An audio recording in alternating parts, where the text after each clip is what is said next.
the students. They're all students who are passionate about blockchain and want to get into the industry. So right before the session starts, I'd like to ask if you can make a quick intro of yourself.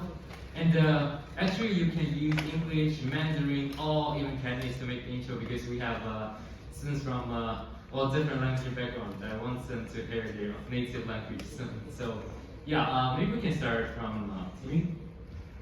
Yeah. Perfect. 咁我用廣東話講，大家好啦，我叫 Timmy，我係自 Freeman， 我就 Freeman 入面嘅 CEO。咁我哋嘅項目就係做一個 NFT 快嘅項目，就係幫 NFT 提供更多嘅流動性，就主要透過碎片化，咁用戶咧就可以可以買到藍籌嘅 index NFT， 同埋可以更加容易係 NFT swap NFT 等等嘅。之後我應該用普通話，我覺得會更加方便大家吧。對。好，謝謝。Johnson。Hello everyone, my name is Jonathan. I'm working at a crypto exchange called MEXC. Now I'm in the venture side in charge of investment, and myself is also a NFT agent. I buy a lot of NFT and collect them and have a lot of fun. Isn't he also a YouTuber, right? Okay. Hi everyone, I'm Albert, so I'm managing partner at Chiron. We're a venture fund investing across the blockchain space as well, and we're focused on a lot of DeFi projects, infrastructure, and we also help manage some larger companies such as Coinsara. So hi everyone, I'm Coco, and I'm general partner of Pikachu. So we are a venture partner focusing the cybersecurity investment. Also, we look at different projects like DeFi, NFT, metaverse, and we also run a DAO association with peaks, sharing same value and mission. So I've been in this industry for 4 years, starting with school and finance exchange. Yeah, thank you. Since it's like every guest here for the introduction, let's give them a round of applause.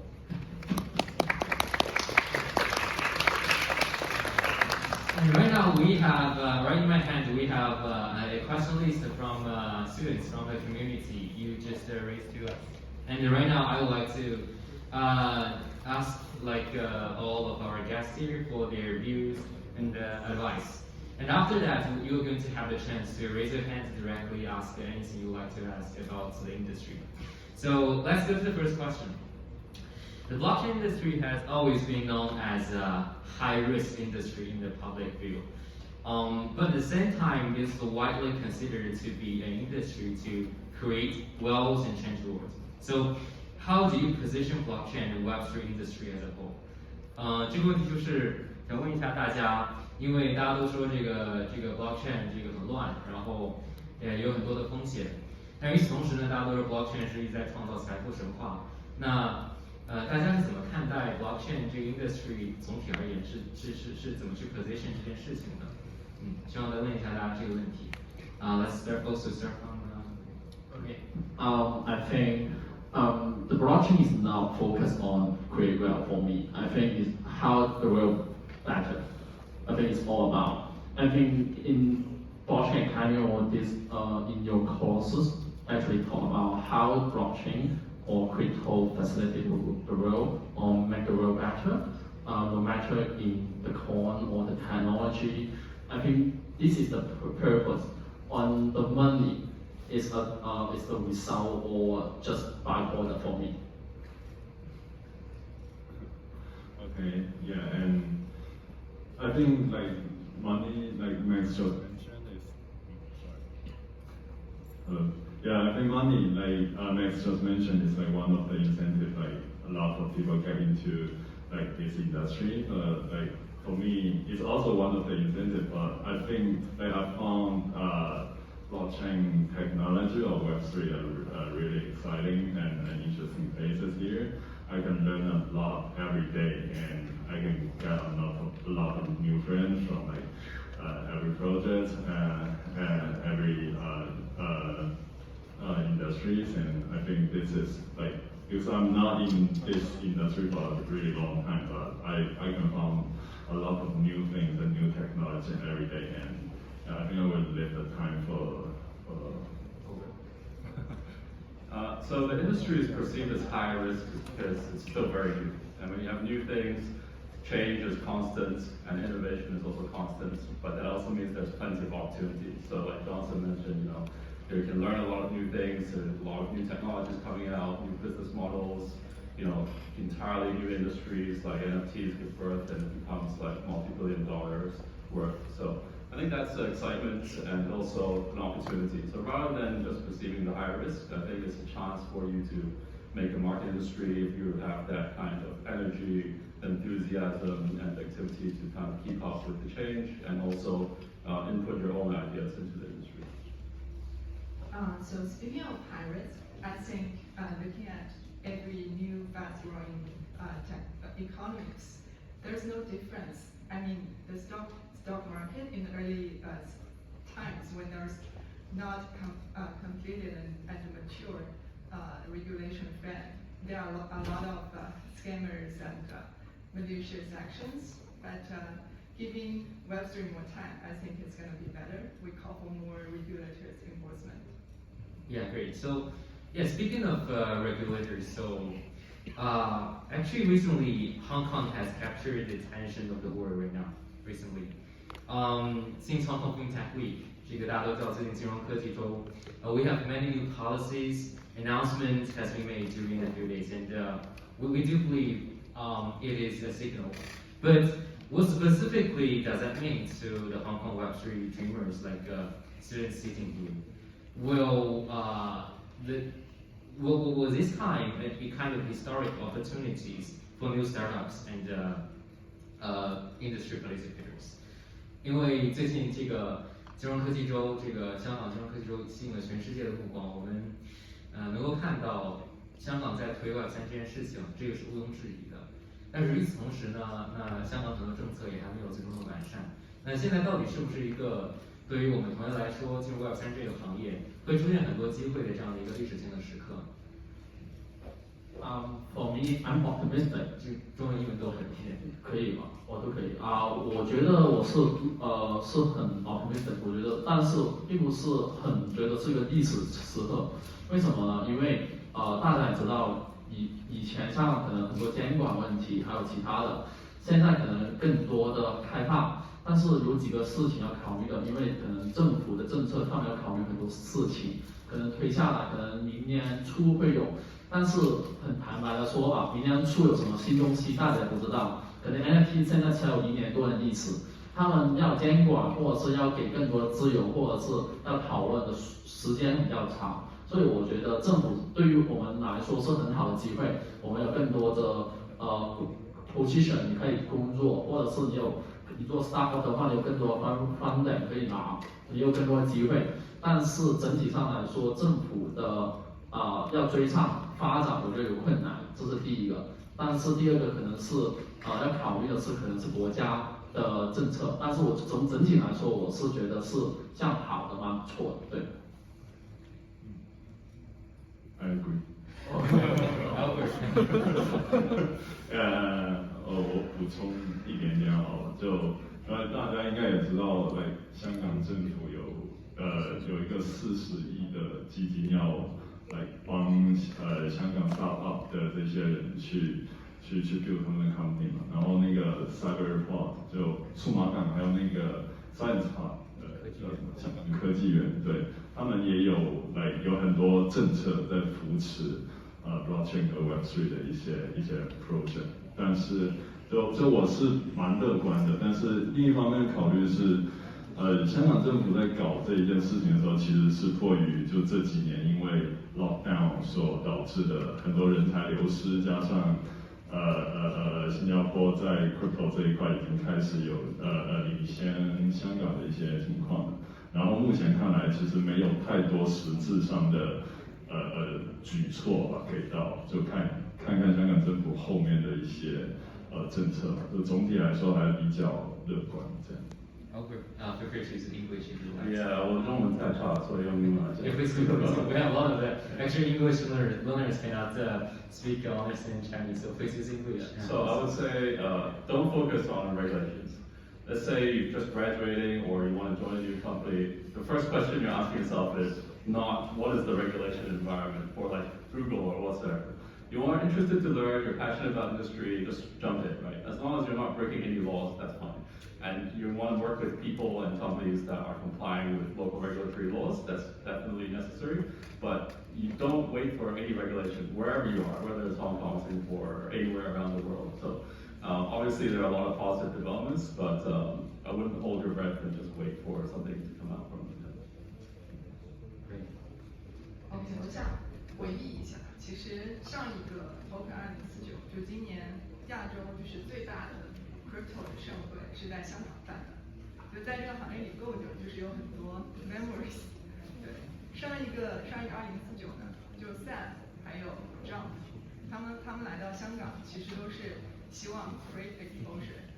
当然现在他们已经就 Sam 他们成长很快，就够有名了。然后也是因为香港在 COVID 之后呢，就是因为lockdown 这个关口，然后又有一些不太好的 policy 出来，所以我们看到很多有潜力的，就 Web3 的 data， 他们去了新加坡，去了迪拜，去了很多其他的 crypto friendly country， 但这些 country 他们 be the first movers， 他们也承担更大的 risk， 就像现在 OK 这一次就是拿这个 FTX 的 crash 做一个例子吧，就这些给了更好政策的国家呢，他们一般也有更好的 local market penetration， 但他们的 user 呢也是更严重的被影响，所以我觉得香港在整个就是这过去几年发展中，虽然失去了一些机会，但它很耐心，就是也保护了一些 user， 所以香港就长期的话是一个非常温和的一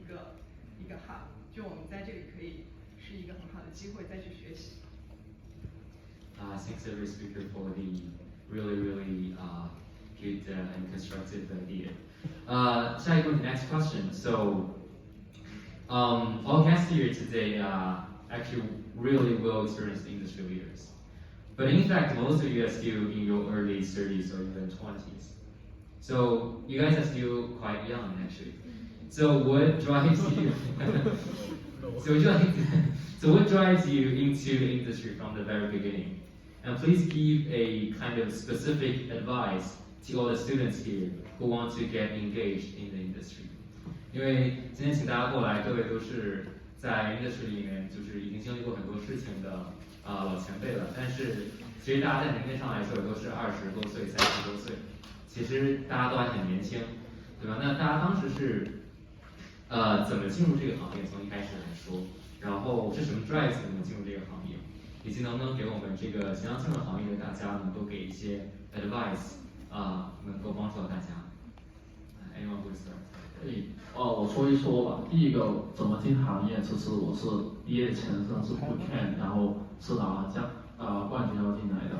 然后的 advice 方面的话，我觉得在这个行业，我觉得相对传统金融那个 distance 没有那么大。就是如果你是个 CEO 的话，以前会觉得 distance 如果是传统金融的话很大，但是这里其实我们都 distance 是很少的。所以说可能昨天我也去了一个 party， 然后可能跟很多的 CEO 或者是很多的比较大，也是可能一个 billion 的分散的一些人跟他们聊，其实他们很愿意跟你们聊，就是在这个行业里面，我觉得的 suggestion 就是你不要害怕，你觉得能力不够。你要去每一次有机会就是争取跟他们去聊，就是去学习，因为这个行业里面不会介意你去你的起点有多低，或者是你现在干什么，甚至很多著名的 Twitter 或者是很多的人，他们都是匿名的，你也不知道他是谁，所以他也不介意你是谁。在 blockchain 里面有个精神嘛，就是说去中心化其中一个东西就是说，不要想你的身份是什么，你有能力你就可以进来。所以说不要介意那么多，主动去争取所有机会。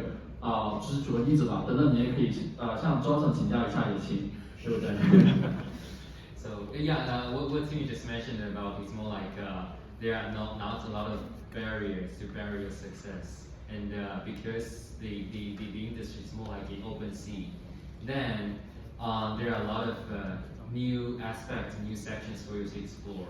Rather than traditional finance, there are a lot of giants still there.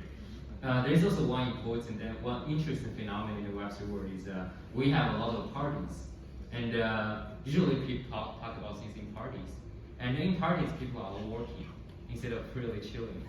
It's another kind of trend, I think.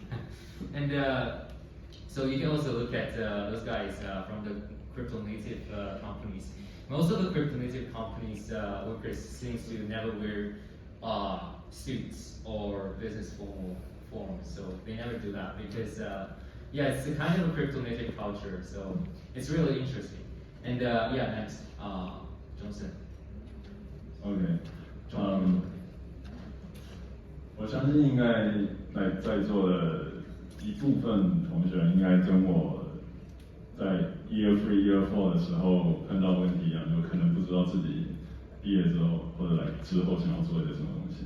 然后我当时也是类似的一个状况，然后我毕业之后去做了我自己觉得有意思的game design，一开始觉得可能能找点乐子吧，但后来做着做着就觉得每天没有什么很多新的有意思的事情，也没有很多东西能让我学improve 提升我自己，然后我就 quit 了之前那份 job， 然后就刚好见证了 SE Infinity 最火的时候，然后我当时心想，我的妈，这种东西竟然能在blockchain 这一个领域跑得这么好，然后我当时进入 blockchain 的一个理由是我想要做一款比这个 GameFi 更好的一个产品出来。那虽然现在是在做一些 investment 上面的东西，但是也还不错。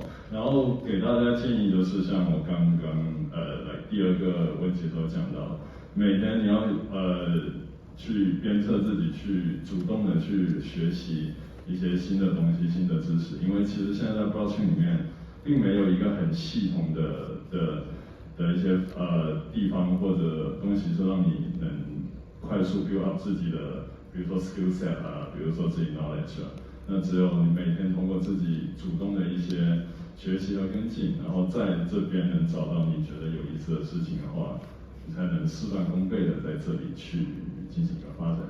对，然后我把时间给前辈。So Johnson, what Johnson just mentioned is more like he entered industry. Before he entered industry, he wants to be a game designer, actually, and he witnessed the boom, the big success of Axie Infinity, which is a kind of GameFi project in Web3 world, and that drives him the interest to get into Web3 and try to learn everything about Web3. So, kind of getting to the industry halfway, but it's actually most of the current Web3 builders are getting industry halfway because there are not any kind of blockchain majors, Web3 majors in universities, right? So yeah, it's really interesting. And the advice from Johnson was more like you should always keep learning every day, especially in blockchain, which is in the industry there is a quite famous slogan called how should we use it in English? 就是这个人间一天币圈一年嘛。One day for crypto, one year for the world.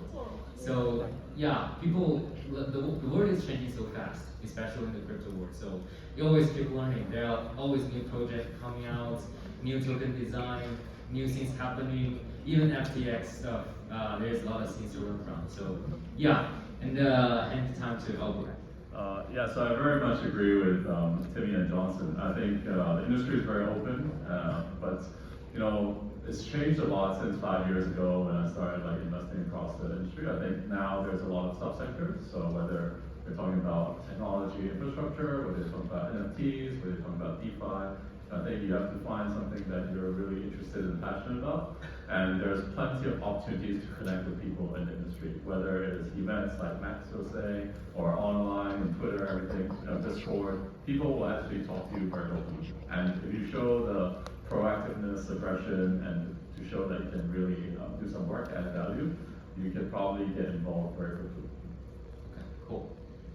开启DeFi的交易或者是一个 NFT 的 purchase， 就其实你做任何 investment， 就 invest your career 或者是 invest with your own money，这都是很孤独的。You need to do your own research。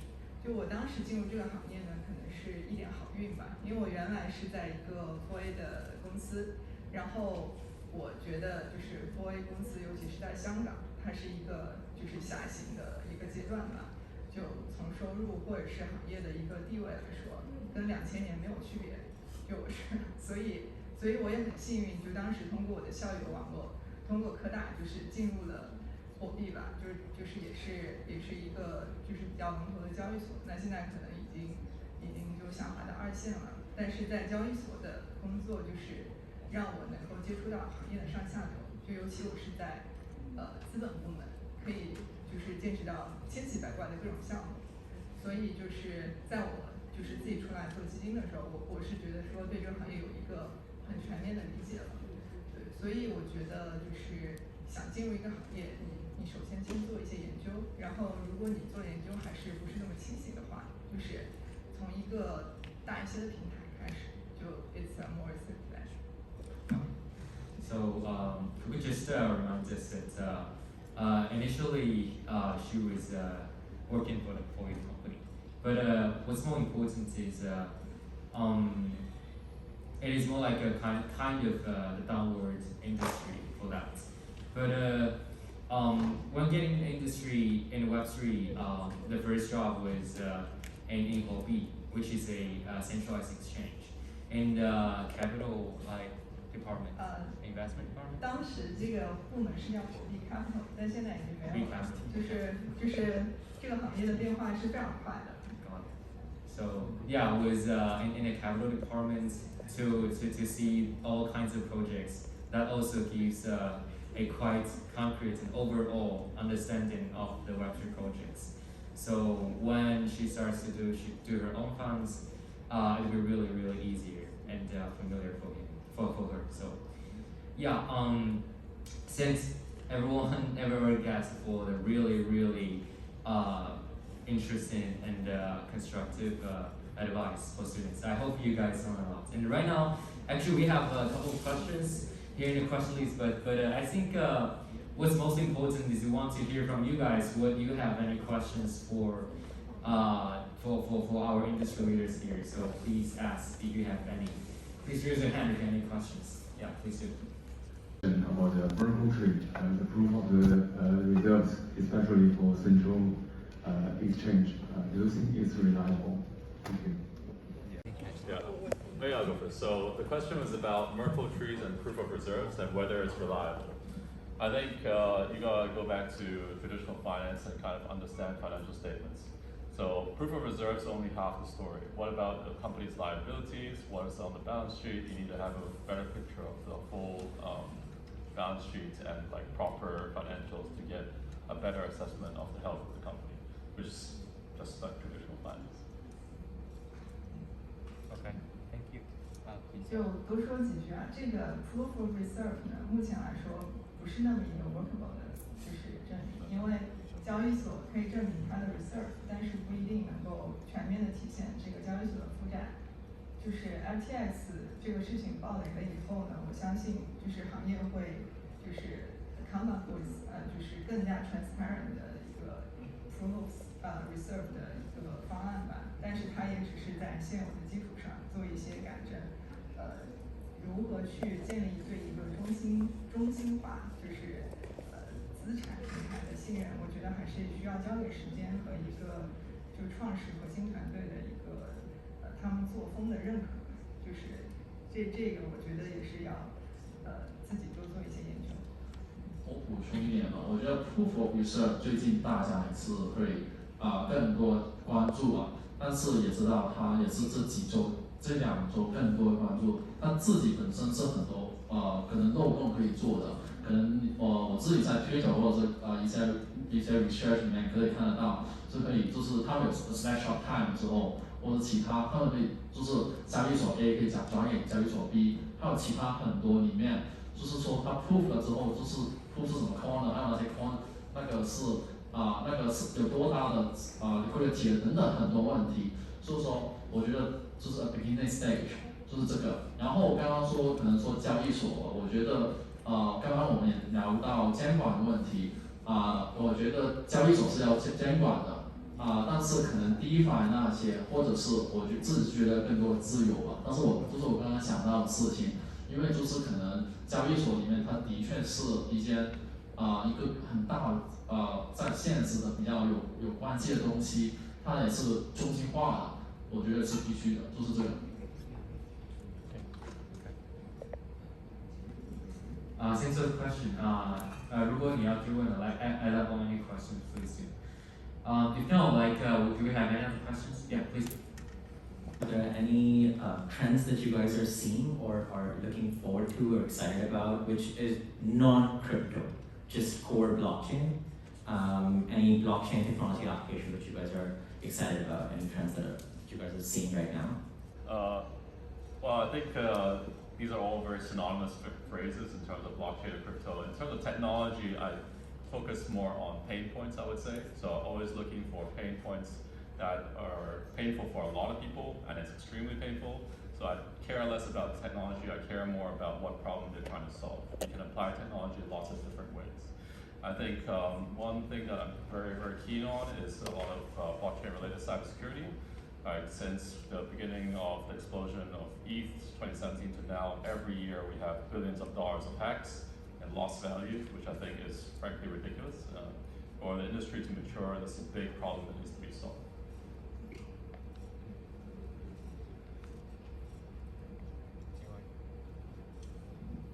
I think your question about non-crypto or tech or some technology will focus. I think for me, the government, the digital currency for different country, the coin is, I think this is the trend in the futures. Maybe China or India or other country, they are focused to, even Hong Kong, this city, and they are focused to make everything digitalized. I think this kind is about the blockchain industry, blockchain. So even HAMA, they have their sandbox, they have a lot of projects working on this. So I think this is also it's a trend, and no matter you are, especially you're in a tech guy, you have a huge potential opportunity to find a job or whatever in this area. Yes. Here is because I know you all have purchased a lot of NFTs.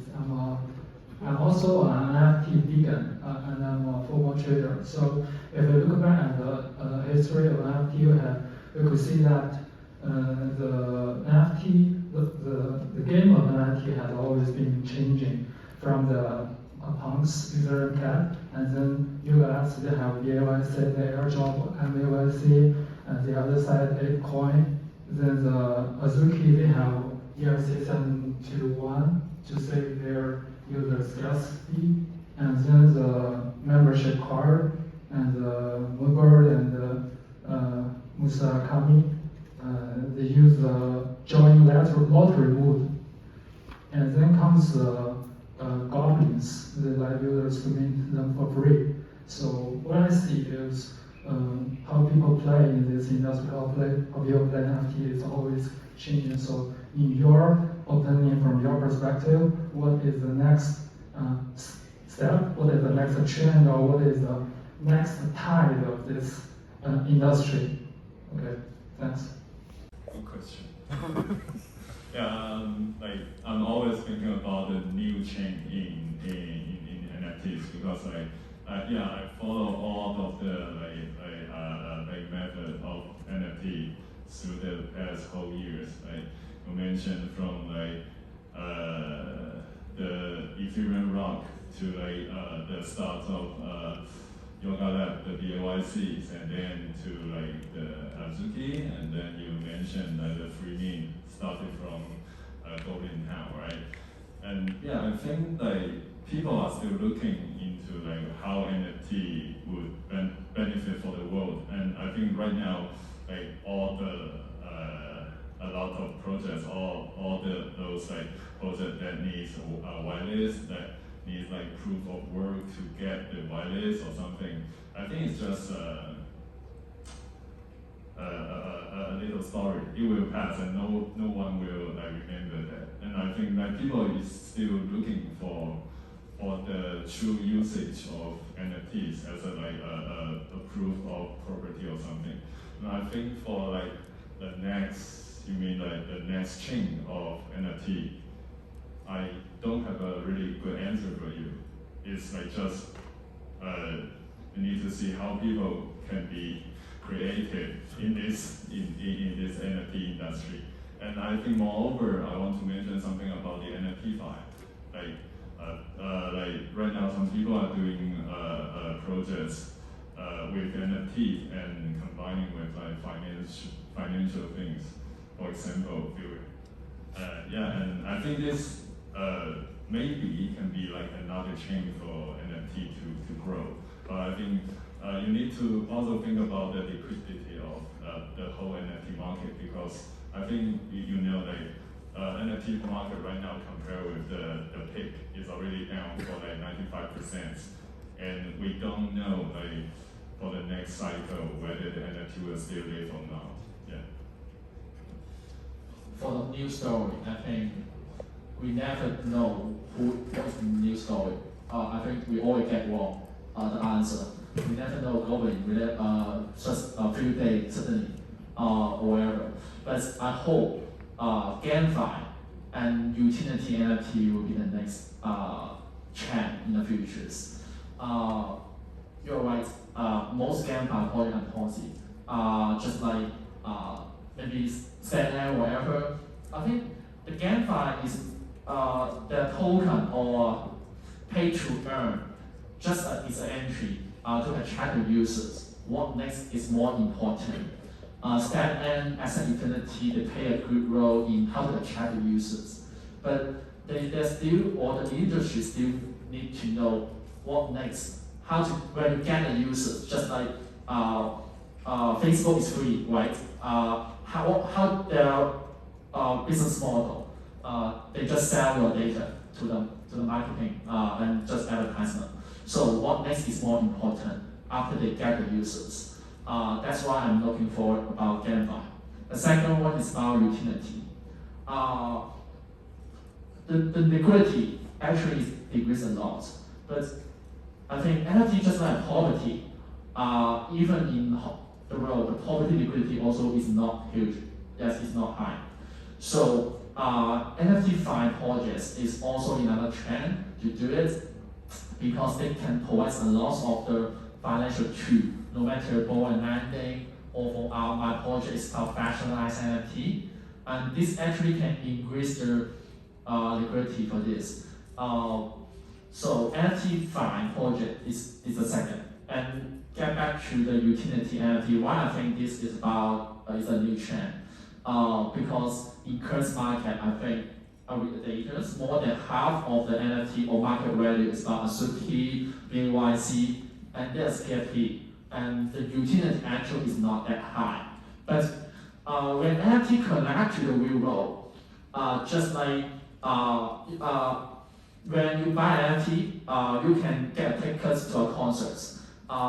And if you're local, you will know YouTube channels called Xidong Zhang. They actually have an NFT, and they when you buy an NFT, they will have a fans meeting every month, and they actually provide that kind of service after that. So in Hong Kong, there's a wireless NFT, and also other utility NFT. So the utility NFT connect to the real world. This is a huge market, and this also have a lot of opportunity to have financial tool. So hope I can answer the question. 这个粤语或者 English 都 OK。OK， 好，今天我有看到就是他们有两位来 Coco 跟 Johnson 都是做 investment track 的，是吧？然后我就想问，所以我就想问一下一个求职的问题，因为我自己的 focus 就一直是 investment， 然后也是有做过就是这方面相关的比较多的尝试。一开始是在2级，然后像我前面走就去做了大概 ESG 类似一些 M&A 的东西，是比较后期的投资。然后现在是在一家 crypto 的初创团队里。其实我是想问，就是如果我是想去做就是 crypto 的一级投资，就是比较前面的轮次 like VC 这些，它有没有一个比较好过去的那种求职的路径啊？再然后还有一个问题就是说，我想知道就是在 crypto 世界里，它新的一些元素，比如说它这些代币经济。community 啊，这些去中心化的东西，它会给你们看项目的这种方式带来什么改变吗？对，就这两个问题。其实 Web3 有很多 native 的就是求职网站，就是你不妨可以找一找，也可以通过 Blockchain Academy 的平台去认识更多的就是 Web3 企业。而且它是一个非常中心化的网络，就是你可以人在香港就为一个美国的 crypto fund 去工作，这个都是可能的。然后你是说我们 Web3 看项目的区别和 Web2 的一些 investment thesis 有什么不同？这个我可能没办法做一个很好的比较。那肯定，因为我没有Web2 investment 的经验，就我所有的 investment 经验都是在 Web3 的，可能会有一个退出周期，时间会更短一点。就是，所以我们就是看一个团队的话，它的就是一个团队的初心，就他是希望做一个 short term 很快退出的项目呢，还是想要真的是 build 一个 long term 一点的 game， 就起码能够撑过一个周期的，这个我们会看。然后这个它的项目是不是有技术上的创新，或者如果是一个流量项目，就是技术门槛比较低的，那这个团队的执行力，还有就是他们团队成员过往的一些成功或者是失败的经验，就是我们会比较结合的去看。那我补充一点，你刚刚最后提到的 tokenomics 啊、经济模型的这些东西，所以我自己的话会把这一 part 更多的当做一个衡量他们团队实力的一个 factor， 然后同时也会看他们跟同类型，就假设他们有一些可比的一些项目的话，他们跟同类型的其他产品的一些差异的地方更好或者更差的地方，然后还有包括刚刚 Coco 提到，对我们之后，比如说去退出，或者说去做一些更深的一些 develop 有什么好或者不好的地方，都会成为一个比较多的一个评判因素。对。Albert, you're also from the investment. Yeah.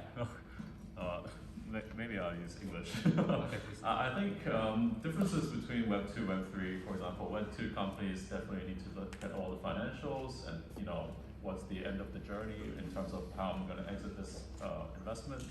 For Web 3, like Johnson was mentioning, a lot of tokenomics. You need to evaluate the tokenomics, which is different from financial statements and projections. I would say the technology is very different. I would say the terms are very different. You need to understand Series A, B, C different terms, participating preferred compared to SAF's terms are very different, and you can negotiate very different terms as well. Yeah, so I think those are some of the key differences.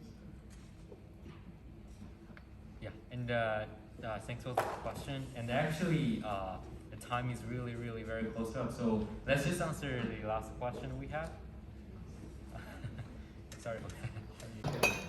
我記得你好。咁講少少我自己背景先，我就舊年咧就創咗個 page 咁樣嘅 game 叫，咁依家就變咗我朋友係咪？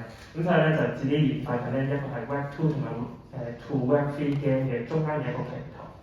咁咧最近就喺度研究緊 tokenomics 呢樣嘢。咁想即係嘉賓們咧就即係推薦一個即係我值得學習嘅 tokenomics， 你哋覺得佢係最 sustainable 嘅 token 俾我。咁我自己睇好嘅咧就係BNB 同埋 Curve Finance 呢兩個 token 咧係比較好啲嘅。咁但係即係我唔知咁多嘉賓即係喺呢個行業即係咁前，有啲咩好嘅 tokenomics 係值得我哋可以去學嘅。You guys all understand? Albert, you can understand Cantonese? Yeah, 咩都聽得明，明唔明先？聽得明啊，用英文去答你。I think taking a step back, it's coming back to a point which I mentioned earlier, is about pain points. So whatever project, whatever company you're doing, you should be solving a pain point for a lot of people that is like an urgent need. And when you have solved that, then your token fly, because a lot of people, you're solving a pain point for a lot of people and they need to use your token. So coming back to like a proper example, we talk about FTX a lot these days, and perpetual exchanges, decentralized perpetual exchanges are flying because people don't like centralized perpetual exchanges. So these exchanges have tokens which distribute 90% of their profits back to users. So I can trade on a decentralized exchange where I custody my own assets and I don't take centralized exchange risk. And I also get revenue from my token, from that exchange's token. And so if you look at GMX, Gains, Synthetics, Buffer, all of these projects, their tokens have been flying, and actually the yield generated from their fees are 20% plus. So they have a lot of people buying their tokens.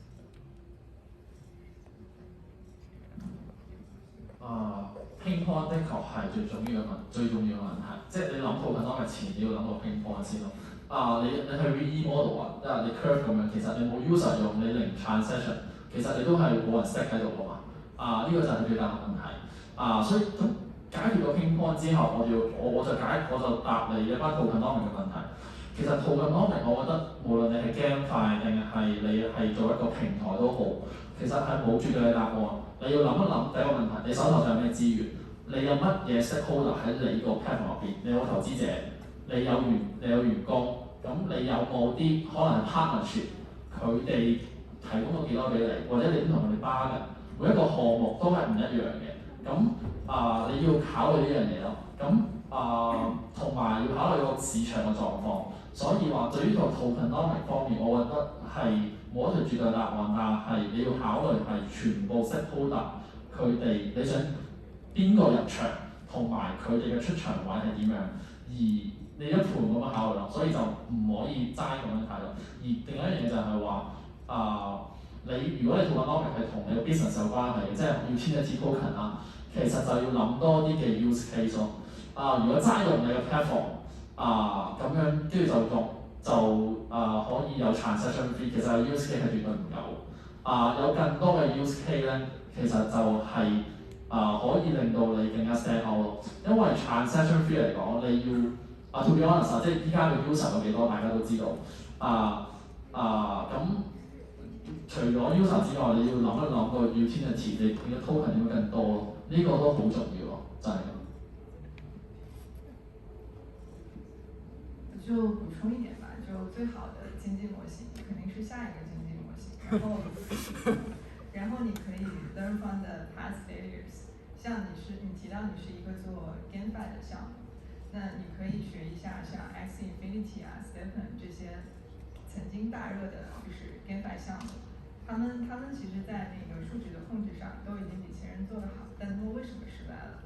那最近的 Stepn 来说，其实创始团队的一些大的就是 policy 监管方面的因素都是需要考虑进去的，而且一个好的 tokenomics 并不能保证一个项目就绝对的成功。你要想一下你的 user 是谁 ，use case 是什么，然后这个GameFi 的项目它会不会有一些外部的收入？如果没有外部的收入，你只是卖就是原生的资产给你的用户的话，那其实这个 game 就不是很 sustainable， 可以想得全面一些。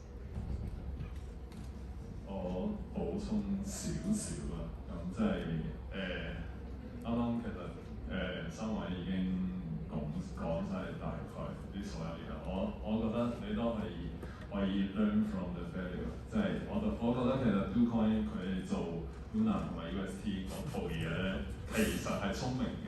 咁雖然佢哋成個最尾 crush 啦，但係你都可以由喺一啲最尾雖然 failure 咗嘅一啲token 嘅一啲 workflow 去睇佢哋點解係要 design 咁樣嘅一套 system for 佢哋嘅呢個 project 或者佢哋呢套嘢啦。咁啱啱兩位都有 mention 過，係最適合你自己嘅 project， 最適合你嘅 users 嘅嗰套嘢先係最好嘅做嘅咯。